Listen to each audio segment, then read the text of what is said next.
திருவள்ளூர் மாவட்டம் ஆர்கேபேட்டை அருகே காங்கிரஸ் பிரமுகர் ராஜேந்திரன் கொலை வழக்கில் ஒருவர் தற்பொழுது போலீசாரால் கைது செய்யப்பட்டு விசாரணையானது மேற்கொண்டு வருகின்றனர். இதுகுறித்தான கூடுதல் விவரங்களோடு எமது செய்தியாளர் சக்திவேல் இணைகிறார். சக்திவேல், வணக்கம். இது குறித்தான முழு விவரங்களை பதிவு பண்ணலாம். நிச்சயமாக திருவள்ளூர் மாவட்டம் ஆர்கேபேட்டை அடுத்த அம்மையார் குப்பத்தில் நெசவு தொழிலாளி 60 வயது மதிக்கத்தக்க ராஜேந்திரன் என்பவர் மர்ம நபர்களால் அடித்து கொலை செய்யப்பட்ட ஒரு சம்பவம் பெரும் பரபரப்பை ஏற்படுத்தி உள்ளது. நேற்று நள்ளிரவு 12 மணி அளவில் ராஜேந்திரன் என்பவர் தறி மிஷின் ஓட்டி கொண்டிருந்தார். அப்போது இயற்கை உபாதைகளை கழிக்க அவர் வீட்டின் பின்புறம் சென்றுள்ளார்.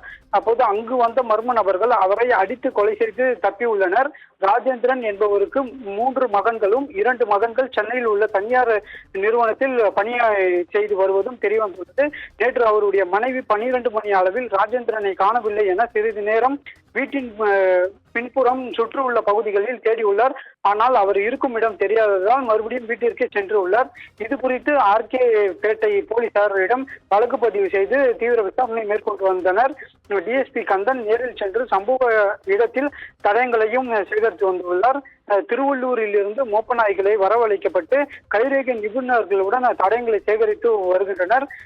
கஞ்சா போதையில் கல்லால் அடித்து கொலை செய்யப்பட்டு ஒருவர் கைது செய்யப்பட்டுள்ளது தெரிய வந்துள்ளது. குறிப்பாக திருத்தணி அருகே அம்மையார் குப்பம் கிராமத்தைச் சேர்ந்த ராஜேந்திரன் கொலை வழக்கில் அதே பகுதியைச் சேர்ந்த ஹரி கிருஷ்ணன் என்பவர் வாலிபரும் கைது செய்யப்பட்டுள்ளது தெரிய வந்துள்ளது.